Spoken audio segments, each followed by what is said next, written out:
Channel. आज हम करेंगे chapter heating effect of current from the current electricity. Okay, देखो बेटा, is the name explain heating effect of current का क्या मीनिंग है। इसका मीनिंग है कि जब आप किसी वायर में से करंट पास करते हैं तो उसमें कुछ हीट प्रोड्यूस होती है, तो इस प्रोसेस को हम बोलते हैं हीटिंग इफेक्ट ऑफ करंट। ठीक है, अब ये हीटिंग इफेक्ट ऑफ करंट किस तरह से हम इसको समझेंगे। ठीक है, लेट अस कंसीडर आपके पास एक वायर है जिसका रेजिस्टेंस है R। ठीक, आपने इस वायर को कनेक्ट किया एक सेल के थ्रू। अब इस सेल का पोटेंशियल डिफरेंस कितना है V। इसका पोटेंशियल V होने का मतलब positive terminal is connected to end A end मान लीजिए here negative end is connected to end B। So जो पोटेंशियल यहाँ पर है same potential is at A and same potential is at B which is the negative potential. ठीक है, अब जैसे ही आप पोटेंशियल डिफरेंस अप्लाई करोगे तो क्या होगा, पोटेंशियल डिफरेंस अप्लाई करने से इस वायर में से करंट फ्लो होना शुरू हो जाएगा। ठीक है ना, करंट फ्लो होना शुरू हो जाएगा। Then by Ohm's law V is equal to IR, we know that. ठीक है, अब इसमें से जब करंट फ्लो होगा, करंट फ्लो होने का मतलब क्या है कि एक्चुअली में जैसे ही आप पोटेंशियल डिफरेंस अप्लाई करोगे, मान लीजिए इस वायर का हम मैक्रोस्कोपिक वर्जन देखते हैं, ये वायर है हमारे पास। ठीक है, इस वायर में there are number of atoms and also the free electrons, right, and these free electrons are moving randomly and also these atoms are moving, are vibrating at their mean position, right. और होता है कि जब हम electric field apply करते हैं तो क्या होता है, इलेक्ट्रिक फील्ड अप्लाई करने से these electrons tend to move toward the positive end of the conductor and hence they constitute the current. So basically जब इस कंडक्टर में से चार्ज फ्लो करता है in a particular time t, तो वो constitute करता है current. and by the definition I, current की definition, current is equal to Q by T।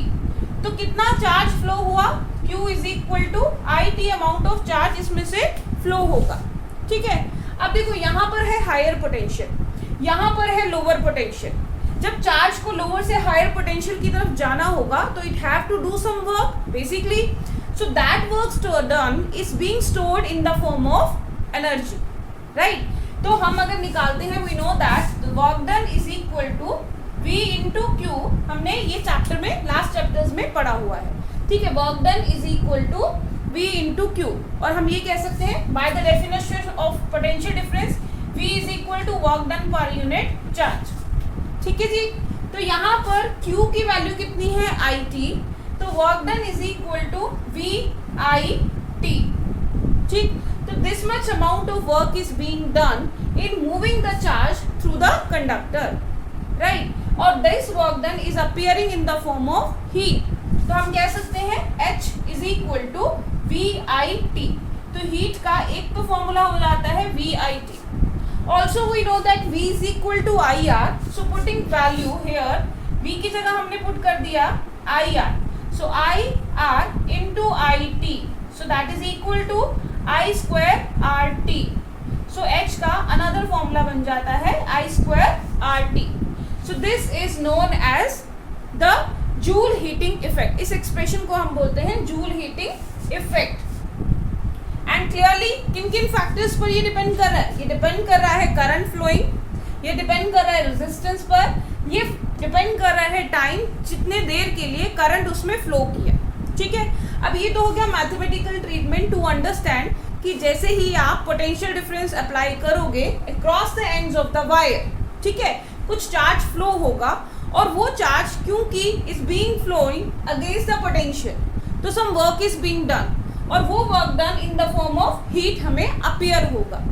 अगर हम इसका फिजिकली देखें कि किस तरह से हीट प्रोड्यूस होती है माइक्रोस्कोपिक लेवल पर अगर हम बात करते हैं, तो देखिए यहाँ पर we are having a conductor. ठीक है, इस कंडक्टर के अंदर we all know that in every substance is made up of some atoms or molecules and these atoms are vibrating at their mean position, always vibrating, चाहे वो solid है, liquid है या gas है।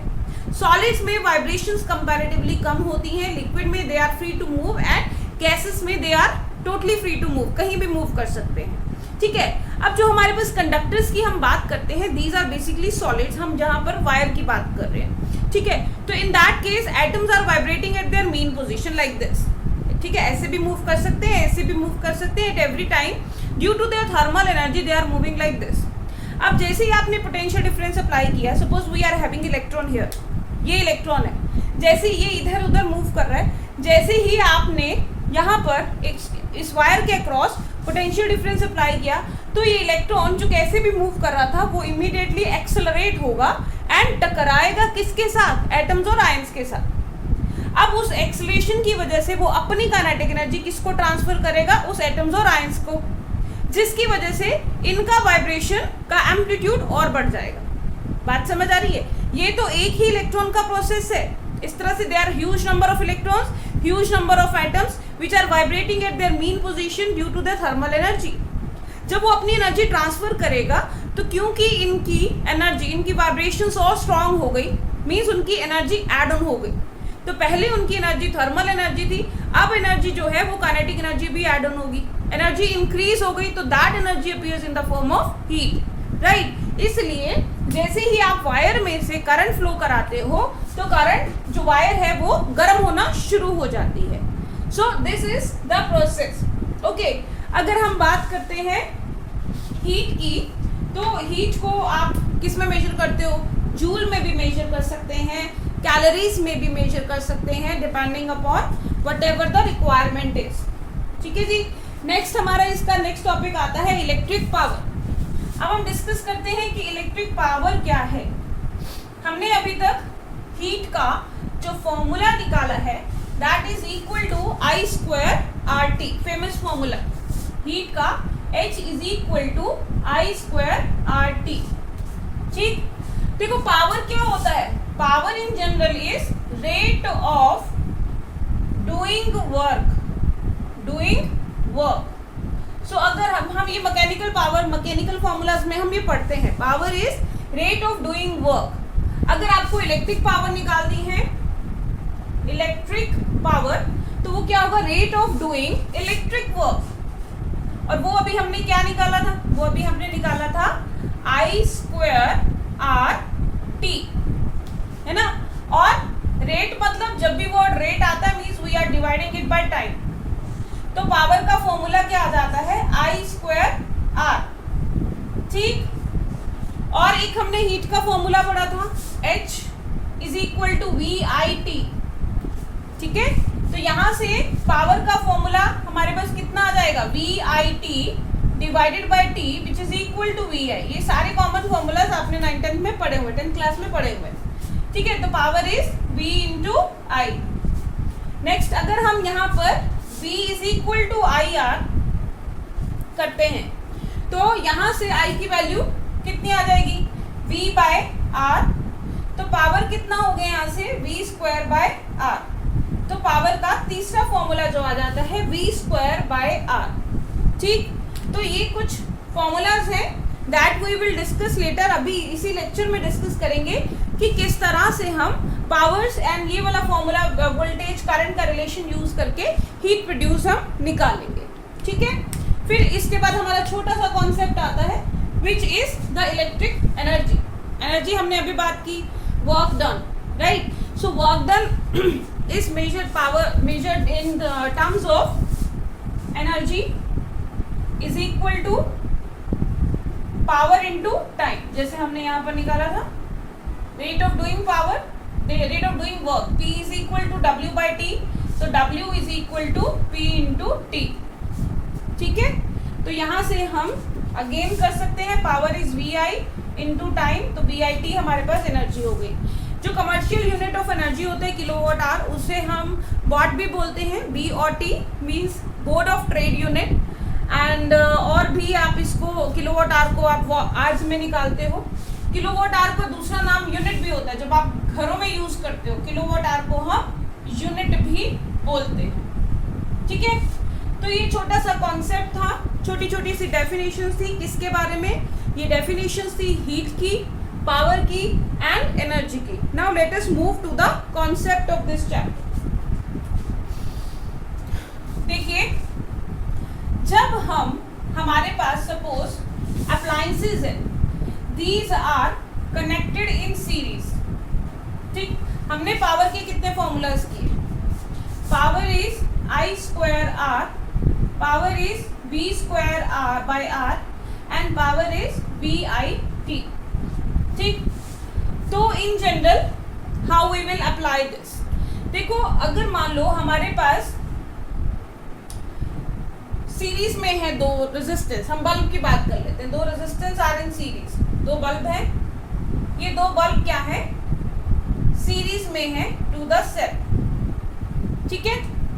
सीरीज के case में current जो है वो सेम फ्लो होता है, current is same, current same flow होगा। करंट अगर सेम है तो बाय दिस फॉर्मूला, ये चीज ध्यान देना, power is directly proportional to R, ठीक है। बहुत इंपॉर्टेंट क्वेश्चन है, ये क्वेश्चन आ जाते हैं कि जब सीरीज में कनेक्टेड है तो कौन सा बल्ब जो है हीट रिलीज करेगा ज्यादा, कौन सा कम करेगा।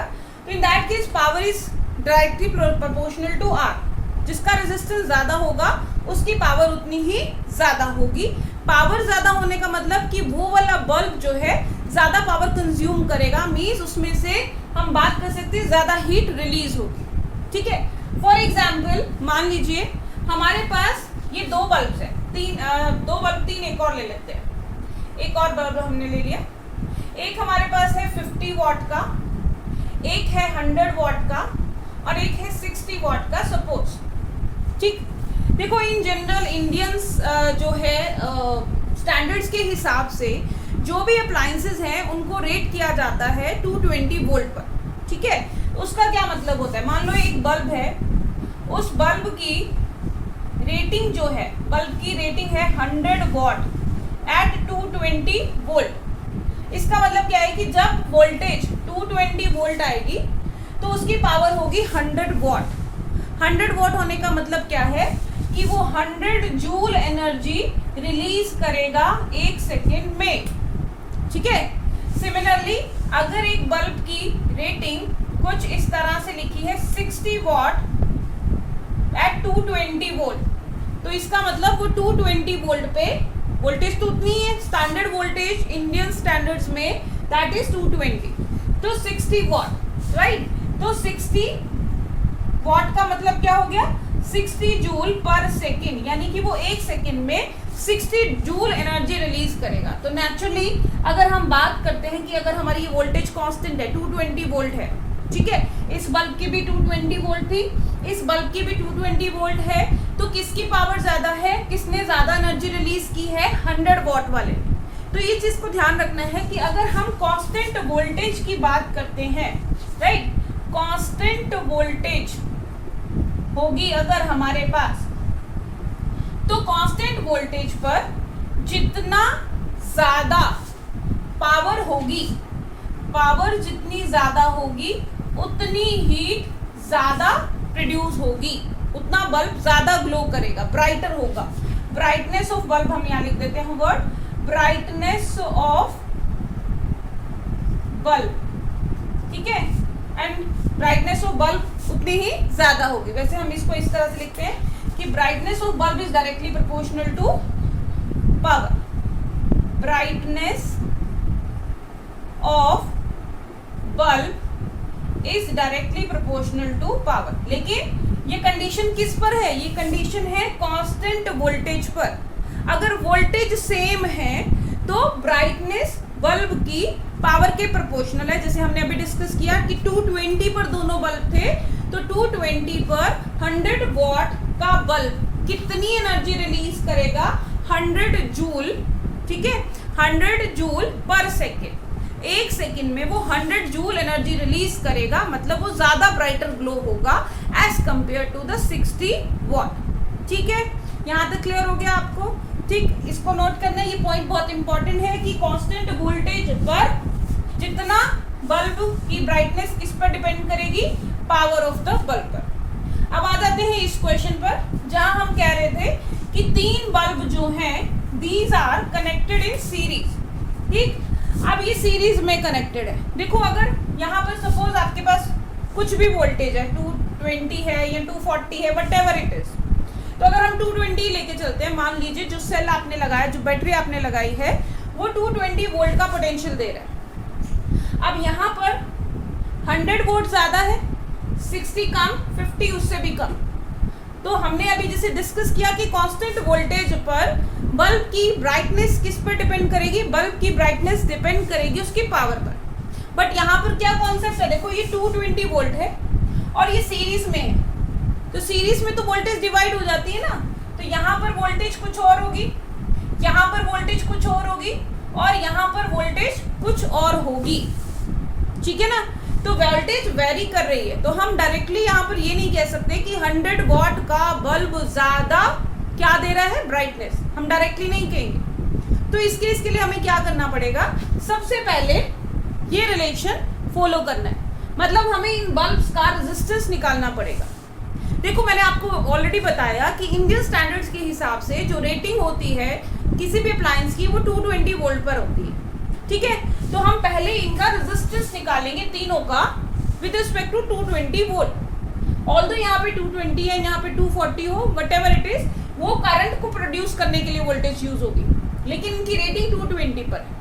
तो अगर हम ये पहला बल्ब की बात करते हैं B1, ये B2 और ये B3, तो B1 का अगर हम रेजिस्टेंस निकालते हैं, फॉर्मूला क्या है, देखिए P is equal to V²/R। Voltage same ले रही है ना हमने, इस ये बल्ब की रेटिंग भी 220 वोल्ट पे है, कंफ्यूज नहीं होना इसमें बिल्कुल भी कि ये 220 हम ले रहे हैं, ये 220 एक्सटर्नल सोर्स है और ये 220 उसकी रेटेड वैल्यू हम बात कर रहे हैं इस समय, ठीक है। तो इसको कंफ्यूज ना होने के लिए इसको चेंज भी कर सकते हैं, मान लो हम 240 वोल्ट की बात करें, ठीक है, फिर कंफ्यूजन खत्म। तो इसकी रेटेड वैल्यू कितनी है, 220 है, तो कितना आ गया, 220 का होल स्क्वायर बाय पहला बल्ब, उसकी पावर निकालनी है ना, तो P is equal to V²/R, so R is equal to V²/P। तो R1 कितना हो जाएगा, V²/P1, सो V²/P1 कितनी है, 50। R2 अगर हम देखते हैं तो ये हो गया 220 square by 100 and R3 is equal to 220 square by 60। अब देखो इसमें न्यूमरेटर तीनों के सेम है, ठीक, हमें ये बताना है इसकी ब्राइटनेस किसकी ज्यादा है, ये बताना है, तो कैलकुलेट करने की जरूरत नहीं है, अदरवाइज आप कैलकुलेट कर सकते हो। न्यूमरेटर सेम है, डिनोमिनेटर वेरी कर रहा है, तो जिसका डिनोमिनेटर सबसे बड़ा होगा उसकी रेजिस्टेंस सबसे कम, ठीक है। तो अब सबसे बड़ा डिनोमिनेटर किसका है, 100 वॉट वाले का, इसका मतलब R2 की रेजिस्टेंस सबसे कम, उसके बाद कौन सा है, R3 एंड उसके बाद कौन सा है, R1, राइट, तीनों हो गए। अब जो R2 है, अब यहां से देखिए सीरीज में है, सीरीज में करंट तो सेम हुआ तीनों में, जो इसने 240 वोल्ट की बैटरी ने भेजा, इसका मतलब पावर डिसिपेटेड, बल्ब में डिसिपेट हो रही है, मतलब एनर्जी रिलीज हो रही है, किसके प्रोपोर्शनल है, R के प्रोपोर्शनल। तो जिसका रेजिस्टेंस सबसे ज्यादा होगा, ठीक, तो उसकी पावर सबसे ज्यादा होगी, मतलब उसमें हीट डिसिपेटेड ज्यादा होगी। तो अब किसका रेजिस्टेंस सबसे ज्यादा है, R1, यानी कि 50 वॉट वाले बल्ब का। तो इसका मतलब 50 what bulb will dissipate more heat,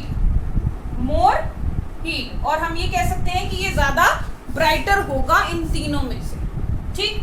अभी तक हमने दो कॉन्सेप्ट पढ़े, एक कांस्टेंट वोल्टेज, अगर वोल्टेज कांस्टेंट है, ठीक, अगर वोल्टेज कांस्टेंट है तो P is inversely proportional to R, जितना R ज्यादा उतना पावर कम, पावर कम मतलब पावर डिसिपेटेड कम, उतनी हीट रिलीज्ड कम, ठीक है ना।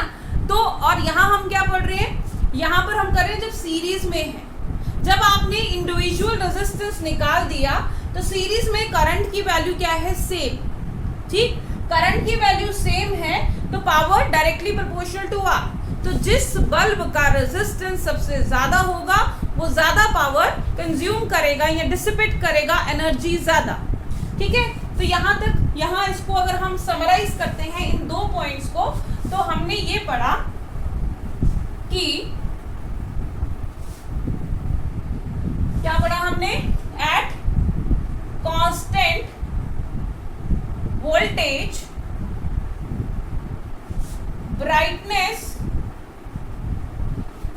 Of bulb is directly proportional to power. ठीक है, वोल्टेज कांस्टेंट है तो रेजिस्टेंस जो है हम निकाल लेंगे। जब कांस्टेंट वोल्टेज है तो नेचुरली हम जितनी ज्यादा पावर होगी, हमने अभी एक्सप्लेन किया, उतना वो ब्राइटनेस ज्यादा देगा।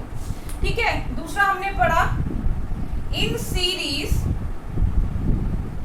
पहला स्टेप हमने क्या करना है, हर बल्ब का रेजिस्टेंस निकाल लेना है by the formula V square by P। क्योंकि सीरीज में करंट सेम रहता है तो पावर हर केस में वेरी कर जाएगी। तो power is I square R, तो P is directly proportional to R।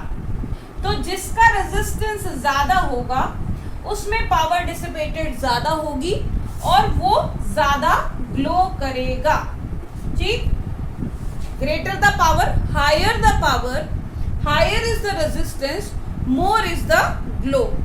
यहाँ रेजिस्टेंस के साथ डिपेंड होगा। ठीक है, यहाँ तक हो गया हमारे पास क्लियर कॉन्सेप्ट। अब बात करते हैं जब हमारे पास बल्ब्स हैं जो पैरेलल में कनेक्टेड है। नोट कर लो, ये समरी है इसकी। अब हम बात करते हैं bulbs are connected in parallel. चलिए, bulbs are connected in parallel, are connected in parallel. जब पैरेलल में कनेक्ट होगा तो क्या होगा, ठीक है, वही वाला केस ले लेते हैं। एक बल्ब 50 वोल्ट का, दूसरा बल्ब 100 वोल्ट का, एंड थर्ड हमने लिया था 60 वोल्ट का। 100 वॉट, 60 वॉट, और तीनों को कनेक्ट कर दिया सपोज हमने 220 वोल्ट बैटरी से। ये एक्सटर्नल सोर्स है, मैं दोबारा बता रही हूँ, कोई भी वोल्टेज हो सकती है। इनका स्टैंडर्ड वोल्टेज जो हमने रेजिस्टेंस निकालना है वो हमने 220 पर ही निकालना है। ठीक, ये कुछ भी हो सकती है, ये एक्सटर्नल सोर्स है जो करंट प्रोवाइड करेगा। अब देखो यहाँ पर क्या कॉन्सेप्ट है, यहाँ पर कॉन्सेप्ट क्या है कि पोटेंशियल तीनों में बराबर है, कांस्टेंट वोल्टेज है, इनकी रेटेड वैल्यू तो है ही है 220, बट इनके क्रॉस जो एक्सटर्नल सोर्स से जो वोल्टेज आ रही है वो भी तीनों में सेम है, because all the three are in parallel. क्योंकि ये तीनों सेम है तो नेचुरली हमारा कॉन्सेप्ट क्या आ गया, कांस्टेंट वोल्टेज वाला। तीनों बल्ब कांस्टेंट वोल्टेज पर है, और अगर कांस्टेंट वोल्टेज पर है तो हमारा फॉर्मूला क्या लगेगा, P is directly proportional to 1/R। तो जिसका रेजिस्टेंस ज्यादा होगा उसकी पावर कम होगी, पावर कंज्यूम कम होगी, मतलब वो कम ग्लो करेगा, एंड वाइस वर्सा। अभी हमने निकाला था लास्ट वाले में कि इसका रेजिस्टेंस R1 कितना था, 220 स्क्वायर बाय 50। ठीक, R2 स्क्वायर, R2 कितना था, 220 square by 100, and R3 is equal to 220 square by 60। तो जिसका डिनोमिनेटर सबसे बड़ा उसका रेजिस्टेंस सबसे कम। ठीक, इसका रेजिस्टेंस सबसे कम तो इसका मतलब इसकी पावर सबसे ज्यादा। तो 100 वॉट, इट मींस जिसकी ज्यादा रेजिस्टेंस, जिसकी ज्यादा पावर, उसकी ब्राइटनेस ज्यादा। ठीक, तो पावर जिसकी ज्यादा उसकी ब्राइटनेस भी ज्यादा।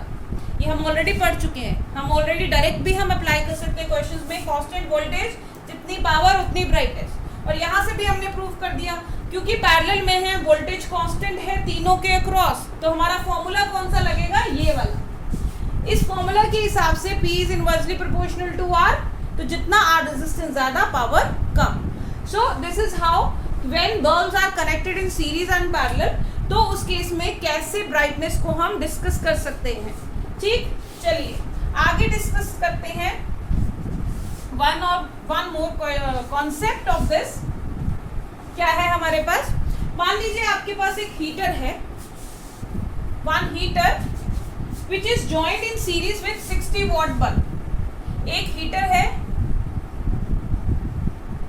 It is joined in series with the 60 watt bulb. ठीक ठीक, with some voltage. अब वो कह रहे हैं कि अगर हम इस 60 वोल्ट को रिप्लेस कर देते हैं इस हीटर में, 60 वॉट की जगह हम 100 वॉट का बल्ब लगा देते हैं, तो हीट पर क्या असर आएगा, कितनी हीट बढ़ेगी, घटेगी या क्या होगा, ये आपने बताना है। ठीक है, अब हम यहाँ बात कर रहे हैं हीटर ने तो जो पावर लेनी है सो लेनी है, हमने रिप्लेस, ये तो सेम है, ये कंपोनेंट दोनों में सेम है। रिप्लेस क्या किया, 60 वॉट का बल्ब और 100 वॉट का बल्ब, राइट। अब हमने ये पढ़ा था कांस्टेंट वोल्टेज, तो नेचुरली अगर आपने जो भी वोल्टेज दी है V, इसके क्रॉस V1 होगा, इसके क्रॉस V2 होगा। जब आपने यही V वोल्टेज यहाँ दी V1 एंड V2, V1 तो सेम रहेगा दोनों में, कोई फर्क नहीं पड़ेगा। चेंज किस पे आएगा, इन दोनों पे आएगा, इन दोनों पे आएगा, यानी कि इसकी तो कांस्टेंट वोल्टेज है। तो यहाँ पर हम बात करते हैं कि 220 वोल्ट, ठीक, ये 220 वोल्ट पे इनका रेजिस्टेंस निकाला, इन दोनों का रेजिस्टेंस निकाला, तो बेसिकली किस पर फर्क पड़ेगा, इस पे फर्क पड़ेगा। ये रेजिस्टेंस हमारे पास वोल्टेज कांस्टेंट, ये 60 वॉट का बल्ब और ये 100 वॉट का बल्ब, तो रेजिस्टेंस निकाल लेते हैं दोनों का। इसका रेजिस्टेंस कितना हो गया, R60 हुआ आपके पास 220/60, और ये हुआ आपके पास R100 220 का स्क्वायर बाय 100। तो जैसे ही आपने 100 वॉट का बल्ब लगाया, इसका रेजिस्टेंस कम है, बात समझ आ गई ना, 100 वॉट है, इसका रेजिस्टेंस कम है, क्योंकि डिनोमिनेटर बड़ा है तो रेजिस्टेंस कम। तो 100 वॉट का बल्ब लगाने से क्या हुआ, इस कंबाइंड कॉम्बिनेशन का रेजिस्टेंस R = R1 + R2 करके R2 कम हो गया उसमें, तो सर्किट का रेजिस्टेंस जो है वो डिक्रीज कर गया। सर्किट का रेजिस्टेंस डिक्रीज कर गया, तो वो पर्टिकुलर वोल्टेज के लिए करंट की वैल्यू क्या हो गई, इंक्रीज कर गई। करंट इंक्रीज करने से क्या होगा, करंट तो सीरीज में है, ये दोनों सीरीज में, करंट इंक्रीज करने से हीटर और ज्यादा ग्लो करेगा। ठीक है ना, करंट बढ़ गया, रेजिस्टेंस घट गया, यहाँ पर 100 वॉट लगाने से उसका रेजिस्टेंस, कंबाइंड रेजिस्टेंस कम हो गया, करंट बढ़ गया, करंट बढ़ने से क्या हुआ, हीटर की एनर्जी डिसिपेशन ज्यादा हुई, वो ज्यादा ब्राइटर इमेज प्रोड्यूस करेगा। ठीक है, इसी तरह से हम एक और क्वेश्चन डिस्कस कर लेते हैं। नेक्स्ट क्वेश्चन है हमारे पास कि सपोज आपके पास दो बल्ब हैं, ठीक है, एक है 25 वॉट का और दूसरा जो बल्ब है that is of 200 volt, 200 what, और दोनों की रेटेड वोल्टेज कितनी है, 120 वोल्ट। ठीक है जी, दो बल्ब्स हैं, एक 25 वॉट का, एक 200 वॉट का, और दोनों की रेटेड वोल्टेज कितनी है, 120 वोल्ट। इन दोनों को सीरीज में कनेक्ट कर दिया, सीरीज में कनेक्ट कर दिया, किसके साथ, 240 वोल्ट के साथ। ठीक है, ये हो गया 25 वॉट, ये हो गया 200 वोल्ट, और इन दोनों को हमने सीरीज में कनेक्ट कर दिया। तो आपको ये बताना है कि कौन सा बल्ब ग्रो करेगा ज्यादा। ठीक है, इंस्टेंटली एकदम से ग्लो करेगा और ज्यादा करेगा, और क्यों करेगा। ठीक है, अब हमारा कॉन्सेप्ट कौन सा है, ये सीरीज वाला, बट यहाँ पर उन्होंने रेटेड वोल्टेज कितनी दे दी, 120। हमने सेम क्वेश्चन किया था 220 के साथ। ठीक है, तो अब निकाल दें इसकी पावर। चलिए, अब यहाँ पर अगर इसका रेजिस्टेंस निकालते हैं R1, रेटेड वोल्टेज कितनी है, 120 square divided by power which is 25। R2 अगर हम निकालते हैं तो that is equal to 120 square by 200, जिसका डिनोमिनेटर बड़ा उसका रेजिस्टेंस की वैल्यू कम, इसका मतलब R1 is greater than R2। ठीक, अब क्योंकि ये दोनों सीरीज में हैं तो ये external source same current send करेगा दोनों में से, तो किस में पावर ज्यादा कंज्यूम होगी, P is equal to I square R से, क्योंकि I कांस्टेंट है तो power is directly proportional to resistance. जिसका रेजिस्टेंस ज्यादा होगा उसकी पावर कंजप्शन ज्यादा होगी, उसमें हीट ज्यादा प्रोड्यूस होगी, मतलब 25 वॉट में। तो 25 वॉट का बल्ब इंस्टेंटली ग्लो करेगा। ठीक, क्लियर? आई होप ये पावर का कॉन्सेप्ट आप लोगों को समझ आ गया होगा। Now let's move to some applications of the heating effect of current. चलिए, हीटिंग इफेक्ट ऑफ करंट की applications of heating effect of current. सबसे पहली एप्लीकेशन जो आती है वो आती है इलेक्ट्रिक लैंप एंड वायर वाली। ठीक, तो क्वेश्चन ये आ जाता है कि आपके पास अगर एक लैंप है और इस लैंप में हमने लगा दिया एक बल्ब, ठीक, और इसमें हमारे पास है एक वायर जो सॉकेट में डाल के हम ऑन करते हैं और लैंप ग्लो करता है। ठीक है जी। तो क्वेश्चन ये आता है कि जैसे ही आप स्विच ऑन करते हो तो ये फिलामेंट, ये बल्ब तो एकदम से ग्लो करता है लेकिन वायर गर्म नहीं होती। ये ऑलरेडी मैंने आपको स्टार्टिंग में थोड़ा सा एक्सप्लेन किया था। अब देखो ये सीरीज में है, होता क्या है कि कनेक्टिंग वायर्स हैं आपके पास, तो कनेक्टिंग वायर्स का रेजिस्टेंस जो है वो हम निग्लेजिबल लेते हैं, निग्लेजिबल, क्योंकि अगर रेजिस्टेंस ज्यादा होगा तो वो करंट को, एप्रोप्रिएट करंट को पास ही नहीं करवाएगा अपने में से। ठीक है ना, तो ये वायर जो हम लेते हैं वो कंडक्टिंग वायर लेते हैं। लेकिन जो ये फिलामेंट है, इस फिलामेंट का रेजिस्टेंस होता है हाई, राइट, हाई रेजिस्टेंस है। अब ये वायर और ये filament both are in series, तो करंट सेम। अगर करंट सेम है तो P is equal to I square R से P is directly proportional to R। तो जिसका रेजिस्टेंस ज्यादा उसमें पावर कंजप्शन ज्यादा, डिसिपेशन ज्यादा और हीट ज्यादा, मतलब इसलिए ये बल्ब व्हाइट हॉट हो जाता है और वो ग्लो करता है ब्राइटली। ठीक है। सेकेंड एप्लीकेशन है इलेक्ट्रिक आयरन, इलेक्ट्रिक हीटर और इलेक्ट्रिक प्रेस। ये सब जो है इसी प्रिंसिपल पर बेस्ड है। उसमें भी सेम है, लैंप की जगह प्रेस लगा दो। उसके अंदर जो मटेरियल होता है नाइक्रोम का, वो मटेरियल इस तरह से बनता है कि उसका रेजिस्टेंस हाई होना चाहिए। ठीक है, नाइक्रोम से ये क्वेश्चन आ जाता है कि किस मटेरियल से बना होता है और इसकी क्या प्रॉपर्टीज होती है। नाइक्रोम से बना होता है, उसकी प्रॉपर्टी, इंपॉर्टेंट प्रॉपर्टी क्या होती है, high resistance and high melting point, high melting point. अब हाई रेजिस्टेंस होने से क्या होगा, सीरीज में कनेक्टेड है, power directly proportional to R. जितना ज्यादा रेजिस्टेंस होगा उतनी पावर डिसिपेशन ज्यादा, उतनी हीट ज्यादा, तो वो ज्यादा अच्छे से गर्म हो जाएगी, चाहे वो प्रेस है, चाहे हीटर है, चाहे गीजर है, चाहे कोई भी हीटिंग अप्लायंसेस है। ठीक है। हाई मेल्टिंग पॉइंट होने का क्या रीजन है, देखो अगर मेल्टिंग पॉइंट लो होगा तो जैसे ही आप करंट पास करवाओगे उस अप्लायंस में से तो वो एकदम से गर्म होगा। गर्म होने से क्या होगा, वो मेल्ट हो जाएगा और वो अप्लायंस डिस्ट्रॉय हो जाएगा। इसलिए this is the important property कि जब भी आप हीटिंग अप्लायंस यूज कर रहे हो, जो भी यूज कर रहे हो, उसका एलिमेंट की रेजिस्टेंस हाई होनी चाहिए और मेल्टिंग पॉइंट भी हाई होना चाहिए। ठीक, चलिए इसी तरह से हमारे पास एक बल्ब का आ जाता है। जैसे बल्ब में भी सेम कॉन्सेप्ट है, एक बल्ब है आपके पास, तो बल्ब में पावर जिसकी ज्यादा, हम ऑलरेडी डिस्कस कर चुके हैं, उसमें हीट डिसिपेशन ज्यादा होगी क्योंकि बल्ब में भी वही मटेरियल यूज होता है जिसका रेजिस्टेंस ज्यादा और मेल्टिंग पॉइंट ज्यादा होना चाहिए। लास्ट जो है हमारा इंपॉर्टेंट कॉन्सेप्ट फ्यूज वायर, इस पे भी क्वेश्चन आ जाता है। फ्यूज वायर, फ्यूज वायर, अब ये क्या चीज है, फ्यूज वायर। फ्यूज उड़ गया है ना, हम समटाइम्स कहते हैं ना घर में, अरे एक फेस का फ्यूज उड़ गया। फ्यूज उड़ना मतलब कि उस फेस की लाइट चली जाती है। देखो एक्चुअली में क्या होता है, फ्यूज का क्या काम होता है, फ्यूज जो है डिफरेंट अप्लायंसेस के साथ सीरीज में कनेक्टेड होता है।